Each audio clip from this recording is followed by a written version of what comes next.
This is a message for all those around the world who are in the know and are perhaps in a state of fear or doubt. For those who have some idea of what is actually going on behind the scenes right now, as we are watching the war between the deep state and the free-thinking people of the world. I know that it is hard, watching your freedom being taken slowly away. And I know that it is hard, even still, to watch those around you who don't know, blindly moving towards a future that will make this moment look like a walk in the park. And I know that it is hard to watch as others resist, especially your loved ones, any new information that could potentially free their minds. But this is not a message of hopelessness. And this is not a message of hope either. Because in these moments, hope isn't enough. This is a message of courage. These moments right now, my brothers and sisters, are not the end. These moments right now define us to the very core of who we are and test us to the very bottom of our humanity. If you find yourself in dismay, if you find yourself in fear, don't stay there. Feel the fear, feel the dismay, entertain it even, but do not stay there. Go beyond that veil of hopelessness. Go beyond that veil of fear and have the courage to dream a better world even when it seems impossible. This is the meaning of courage. To have courage when it is hard, not only when it is easy. Let me tell you what I have seen. I have seen a world where we wake up and everything is the same, but something is so very different. Where we know deep in our hearts that everything is one. I have seen a world where free energy and technologies that free us from the dependency of the hierarchy of power are there at our disposal, with each home and community on the planet powered with its own device.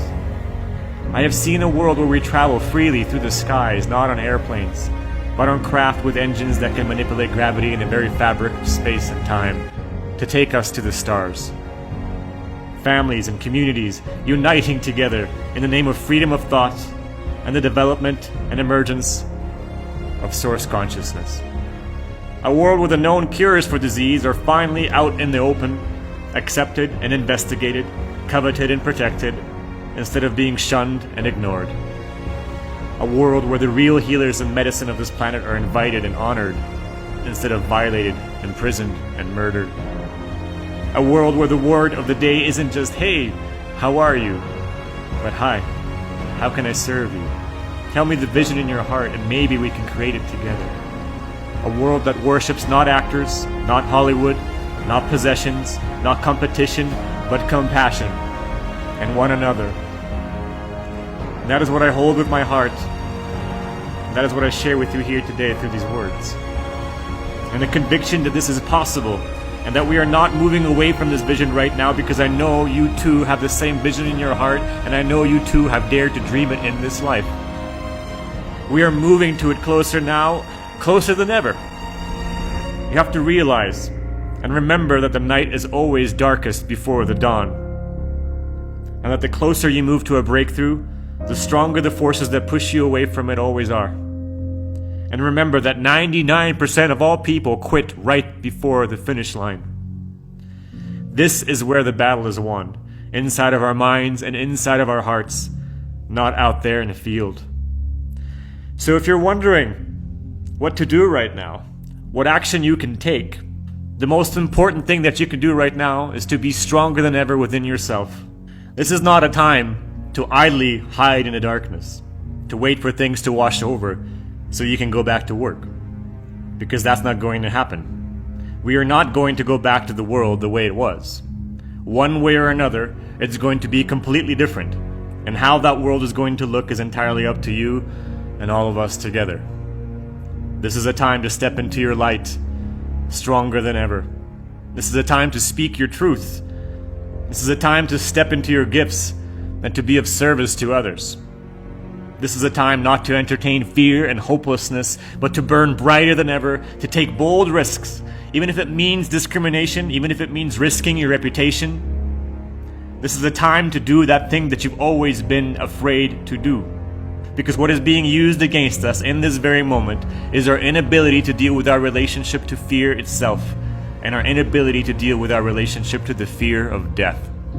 This is a time when we need to kindle that relationship very strongly, and to use our fear and our fear of death as an ally.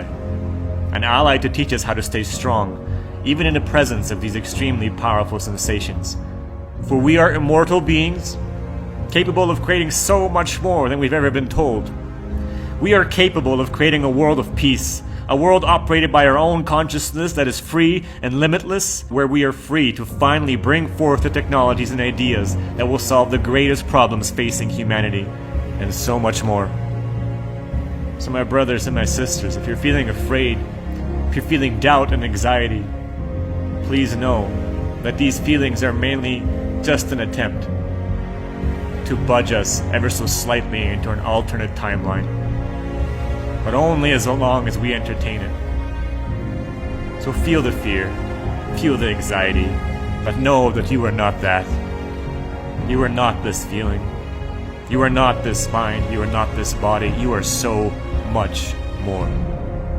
And together, in this knowing, we can stand united as one people, as one planet, conscious, whole, and free.